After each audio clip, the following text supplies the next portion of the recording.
Do you think in the end players are actually nicer or meaner to shopkeepers in D&D? Oh God, it depends. Even the nicest shopkeeper, even the best shopkeeper that I have made, the players want to eviscerate in some way. Yeah, the problem is that you just want them goodies. That's a good campaign structure. The Oh, my BBEG is goodness. the shopkeeper? You're just a shopkeeper trying to survive. Yeah. You know, on the run from players who are constantly trying to buy things from you.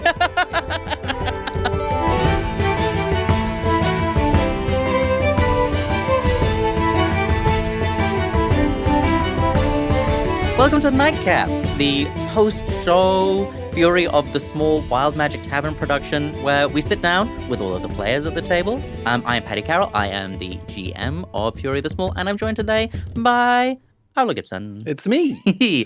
Arlo is here. The most important thing that has just happened in the show. Yes. So spoiler warning, the most important thing that has just happened is that our goblins have been at the royal wedding of Sir Norbert Reinhold. Oh, whoa. And the dragons have come. Yeah. The city is burned to the ground. Yeah. A huge, like probably the biggest combat sequence of the entire season has happened. Fair to say. Our action climax has occurred, and our goblins are escaped and back out into the world. In a hot air balloon. In a hot air balloon. Yeah. In a classic Wizard of Oz fashion. Yes. Man, we're going to talk about many things to do with this episode, but I begin this interview with a segment, and the segment is a quick fire round. It has never been quick. Let's take 3 hours. I've narrowed the focus of my questions for you. Okay. What's your favorite cantrip in Dungeons & Dragons? Minor illusion. Minor illusion. Fantastic answer. Why? Infinite possibilities. Yeah, it's true. It's just a hologram. You can do whatever you want with It's it. like a skeleton key. Not cantrip. What's your favorite D&D spell? Oh, that's hard. Okay. I mean, like, I want to say Phantasmal Force because for similar reasons. Because I feel like you can apply the maximum amount of creativity to that Yes, spell. absolutely. No, okay. Gaius. Gaius really. Oh, whoa. Is that how you say it? I've heard it pronounced Gesh. I've heard it pronounced Gaius. Oh. But yes, I've never seen it cast before. That's such like a nasty, freaky spell that requires like a lot of planning to pull off. But if you do it, it's, I don't know. There's something about having to. What is your favorite wild shape? You have one wild shape. What's it going to be? Like, crab. Amazing. Favorite subclass? Blade singer. Oh, yeah. You Never love played one though. Favorite game snack at the table? Like a Kumara chip. Oh, Kumara chip. Very nice. Full caster, half caster, or martial class? I think when you're casting, you've got to be casting. So no half casters. I mean, I can get down with a half caster, but the best experiences I've had is when I've really committed, you know? I've written down, the next one is, what's your favorite Baldur's Gate 3 party composition? Ooh. You've got 3 people, you're going to take them with you. Who are they going to be? Probably Lae'zel because slow burn, but ultimately like solid.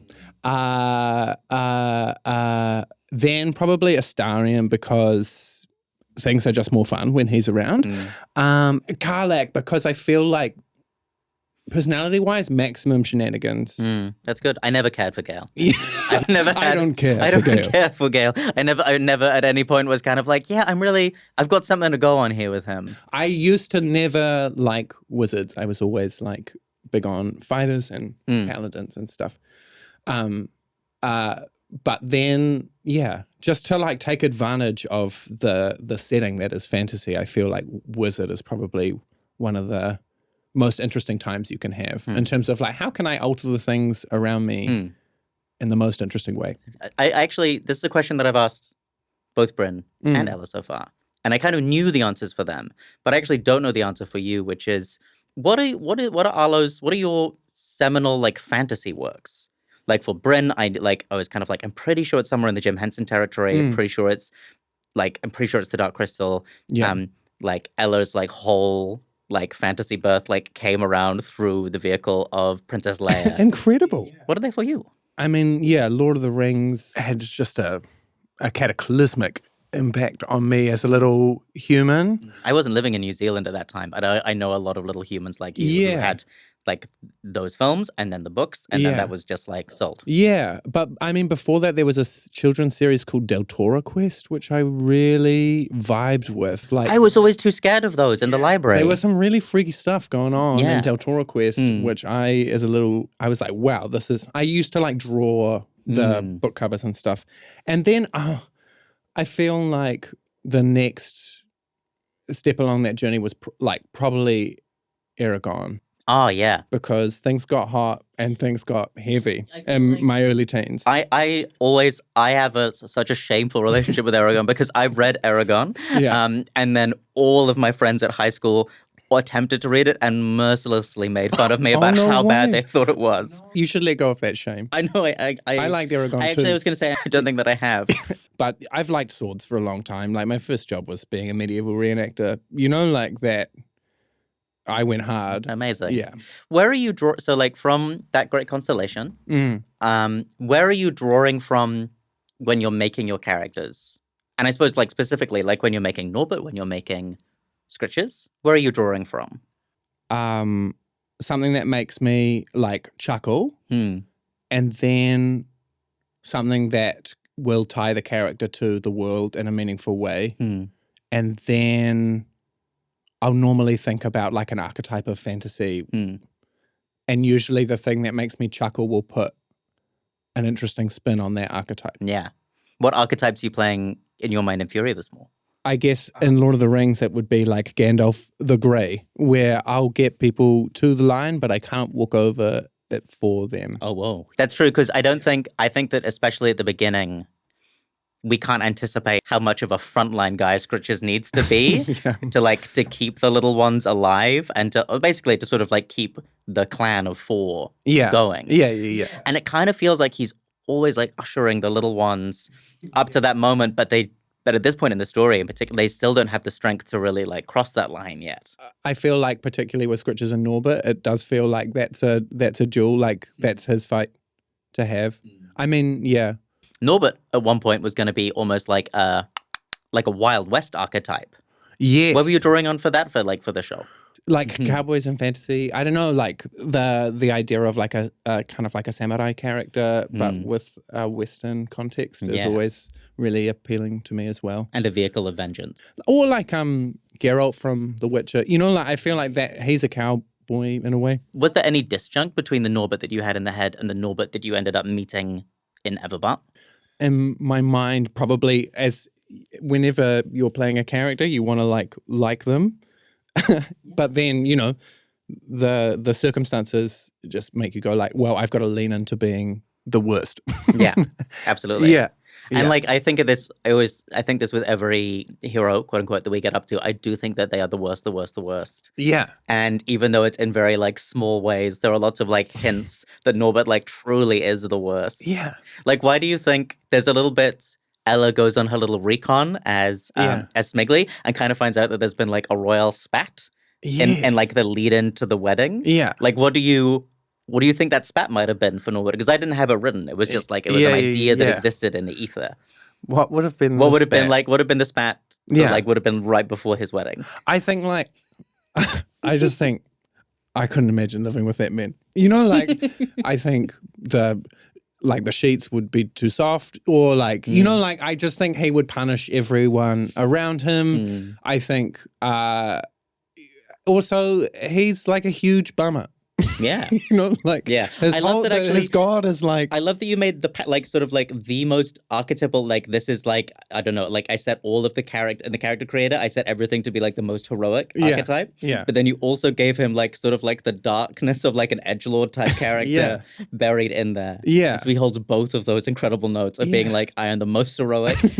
And also like, I have a sadness within me that the world can never fill. Yeah. I also just thought, you know, the idea of like a paladin that is incredibly difficult to kill, being kind of like close, having a god that is crying all of the time, but like is trying to cheer her up, you know, like, which is an impossible task. I don't know. There was something funny to me. You gifted like a whole religious system to the game with the Weeping Dame. I was so happy, like writing up like the lore of the wedding, which is just like purely for me because it's all like burnt to a crisp in a second. The other big thing in this episode, like in terms of like there was lots of stuff, like the flow of the improv of that episode was particularly high, but you guys threw in a big sort of like, you threw a curveball my way as DM, which is we want this massive spell, we want this spell scroll, we want a major illusion spell that we want to have in our back pocket going into this adventure. And so we wrote that in, and we had that awesome scene at like the Harrods of magic items.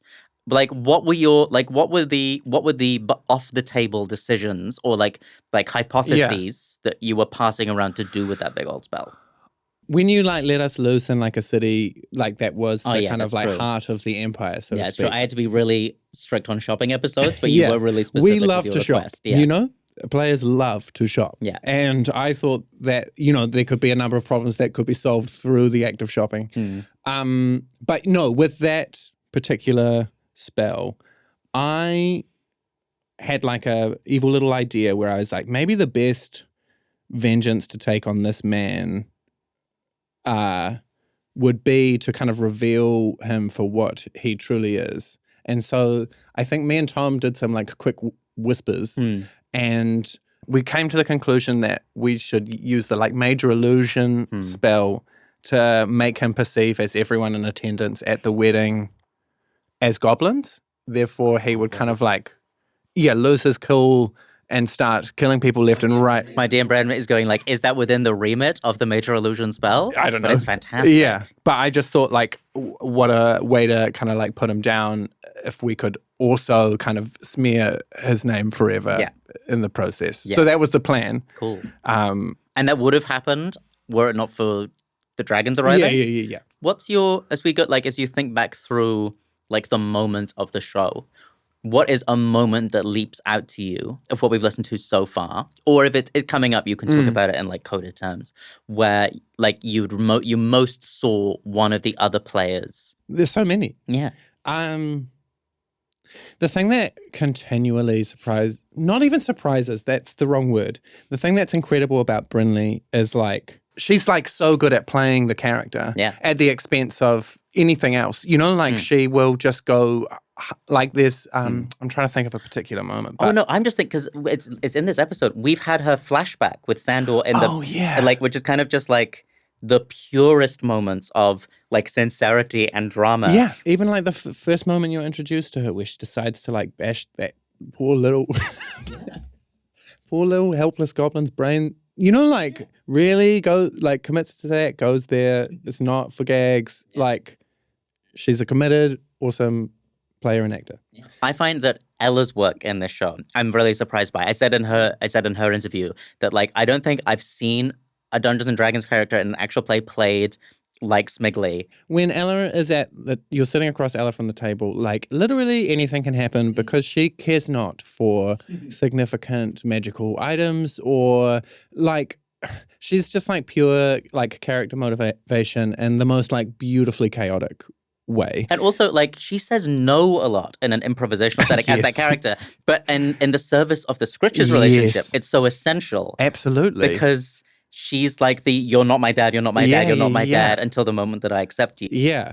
But like the thing that you can't see because it wasn't recorded is she is kind of like giggling as she's, you know, like there's such joy behind the eyes when she is saying no. Yeah, you know, no, I'm not going to wear your wig. No, I'm not going to go along with this. It was kind of like, this is a terrible plan. Yeah. The thing that I so appreciate about Ella is that like anything feels possible and it will get you into the hairiest situation of your life, but like you'll have the most fun time kind of trying to find your way out of the shenanigans. One thing I really love about the whole campaign, but particularly for you and Tom, is because you do not play. You kind of have a full caster mentality to how you play D&D, both of you. But you are playing a warlock and you're playing a fighter. And you don't have access to all, like, you don't have access to the rest of the spell list. You don't have access to the shenanigans. You don't have access to the spells unless you go and buy the scroll. Yeah. What was the collaboration like between you and Tom as players in game? You could throw him anything and he will come back with like the most like heartfelt, articulate, and like brilliant, character work. Like from his words, like the way he describes casting spells. Yeah, like it's particularly his Bustifer, right? Yeah. Like those like the way that he creates the time stop and the way that he creates the fireballs and things like that. Yeah. Well, I think also with Tom's characters, they're so well painted. Like I feel like Tom knows exactly what role he's fitting within the story and is like pursuing that with laser accuracy. And I threw you guys a big curveball before this arc. I was like, I think it was like 7 years have passed. And I was said to you, like, I was like, your goblin now is practiced at this form of tracking down heroes and revenge. Yeah. And his take on that was like, I was going like, who's gonna like transform in what different way? And he sort of like became this like still so much Scree, but he'd sort of taken all of Scree's like I'm in the background, I'm so hidden, and made him into this sleuth of like this misty stepping alongside your fight against Norbert. Yeah. Tom is in the background discovering that Blusterfur is there, sneaking up and hearing those conversations. Xander. Yeah, and all of that stuff, like it's not I thought that was incredible. The storytelling and initiative that you guys accomplish as the cross cuts between there, while like Bryn is fighting to save your life, and Smiggly is like caught between his brother and his uncle trying to make the right choice. And like, it's and really like cool. Scree's like at the Scree is like in the palace, then he's on the palace. Yeah. Like he's observing, trying to figure out the right thing. Yeah. Yeah, and like has the moment to try and get Blusterfur, but then it zips past when he teleports out. Yeah. I mean, this is some kind of deep nerd, I'm leaning in. He never threw an Eldritch Blast. No. And he's a warlock who never throws an Eldritch Blast. You gotta give it to the man. Absolutely cool. That's your go-to. Yeah. And he never went there. Yeah. And I think that impresses me. I think it's really, I think that's really cool. It's then one of those moments that we spoke about. It's kind of like there's never a whiff of a moment where you guys are playing D&D, which is not story focused. It's kind of like him, the way that he plays each of his turns in that initiative is driven entirely by story. Yeah. And as a result, we get this. Yeah, I call it the action climax of the thing. And in my head, as I was playing, I was like, this is gonna be it. Like, this is the cinematic crescendo of the show in some ways. Yeah. As we were in this moment, we finished this ep. Hot air balloon is flying away. Yeah. What were you think in your head as player? What were your expectations as we were going into the last bit? At this point, I think as players, we're all really feeling how exhausting revenge can be. Not in a bad way, but just like it was, we were really aware of the story that we were telling. Yeah. I love that you guys don't shy away from that we are telling a story. It is a revenge story, and you guys are like, you are not playing out the beats of the genre. You're like exploring the choices of a revenge story in real time. Which is like, so amazing. Even if you played the beats, if you played the cinema beats and chosen to play that, I think it would have been cool. But I think that the choices that you guys make, especially the choices that you were all about to make, are so fascinating to me. I could not have it was a full, at this point I was kind of like, I don't like, the goblins need to all make choices now, and they're all going to be fascinating ones. The thing that was amazing about playing in this tone or this territory, like a thing that's similar in a way, was my experience of playing The Last of Us 2. Oh, whoa. Well, like, we're dealing with revenge. Yes. But I guess the difference, we're in that game, it's like the story won't continue until you press square. Yeah, you have to press square in order to, you have to do the fights. Yeah. With this, it's like the story won't continue, but you have to make a decision. Like it's not pre-programmed to, yes, I hit the person, but we're still in that world, but you have full agency. Yeah. Which is an interest. Yeah. Pretty cool. Pretty cool. Love that game. I think regardless of whether you're in initiative or not an initiative, or you're playing a game at a table with your friends, or you're playing a game in a studio, the role that a player plays in telling a D&D story is like, I think often it's viewed as like the table is balanced here to the GM, like in terms of sway, and then players are like here, and then it bounces back and forth. Whereas the reality is like it seesaws like all the time, and a single player choice can completely shift the story. What is it about storytelling in D&D that is so like gratifying as a player? Like what's that experience like on the player side? Every decision you're making. Well, maybe not every decision, but the majority of decisions you're making as a player are just suggestions of what could happen that are ultimately decided by chance. And from the moment you roll the dice, there are like split, like you can come in super hot with a great idea that you've cooked up forever, but if the dice isn't rolling in your favor, it's going to like spiral out. And I think like the like failure, I think, is the most interesting part of D&D, bar none. And as a player, failing and rolling with it and finding something like even more magical and unexpected, I think that's like the real juice of D&D. I think when you're winning all of the time and everyone's being nice to each other and you beat the bad guys and there's no friction, I think that's when you'll find players like players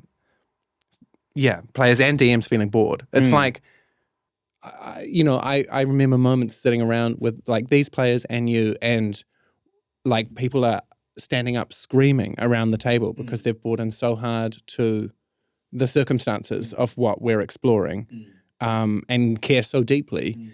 And I don't do that when I watch a movie. It's so different because you're telling it together. Absolutely. And you truly know that no beat is like preordained. Yeah. Or if it is a preordained beat for me as the GM, that it's then there in place in order to provoke the roles that will tell the story. Yeah. Like the dragons is a preordained beat as me as the GM, but I'm kind of like, it's there to add the layer so that the choices you make are more interesting. Yeah, exactly. Yeah. Like pressure makes for diamonds of situations. Pressure makes for diamonds of situations? I don't know.